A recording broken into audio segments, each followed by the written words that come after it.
Senator Warnock. Thank you.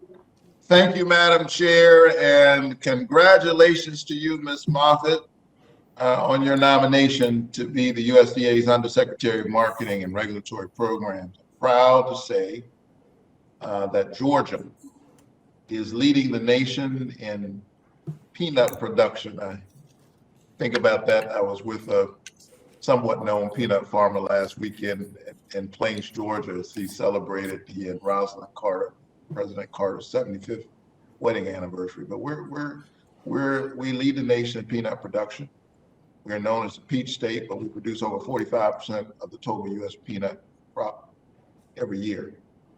I recently worked with my colleague over in Alabama, Senator Tuberville, in leading a bipartisan letter to Secretary Vilsack and Ambassador Tai.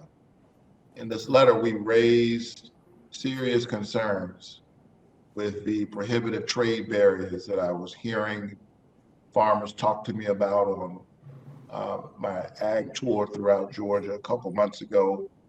They were very concerned about the ways in which the European Union, with its trade barriers regarding aflatoxin testing, negatively impacted their domestic peanut industry and some of the unfairness there with respect to this process.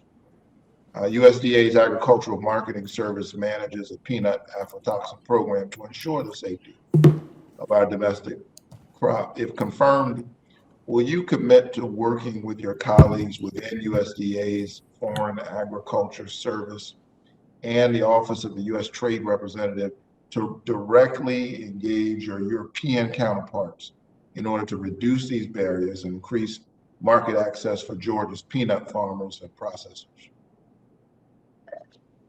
Senator Warnock, thank you for that question. And it's great to hear about all the great, wonderful peanut production in Georgia. I'm familiar with aflatoxin. It is an issue also in walnuts. And I know the importance of the work that Agricultural Marketing Services does in monitoring and detecting so that we can keep those avenues of trade open.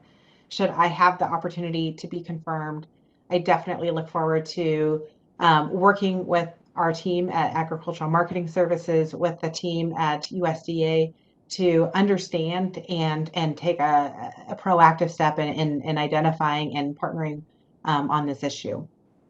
Well, that's good. That's good to hear because it's critically important. The domestic peanut sector is anticipating $130 million in lost sales just this year because of this issue. So I could feel the urgency in the voices of the farmers as I talked to them about this throughout Georgia. And on May 13, 2021, the USDA announced almost $160 million in purchases of domestic agricultural commodities. As a native of coastal Georgia, I was thrilled to see $25 million included in this announcement for South Atlantic and Gulf of Mexico wild-caught shrimp.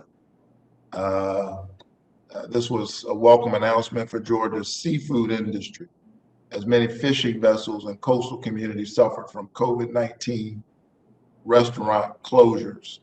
Despite this recent success, the domestic seafood sector has historically struggled to access USDA's commodity purchasing programs. If confirmed, will you commit to working with me and others to find additional opportunities for Georgia's seafood sector within AMS commodity purchasing programs?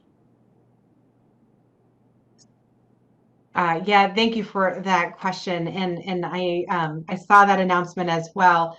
I know how important AMS and USDA purchasing programs are, not just to provide important nutrition through to schools and through food banks, but also how important it is for local producers and for producers, American producers, as new marketing channels.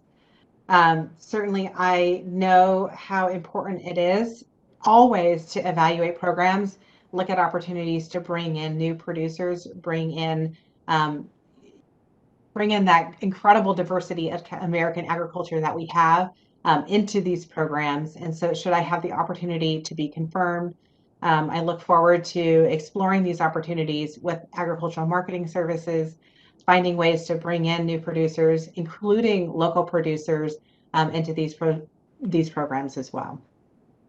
Very good. Thank you so much. These issues and focus on them will certainly benefit rural and coastal communities all across the state.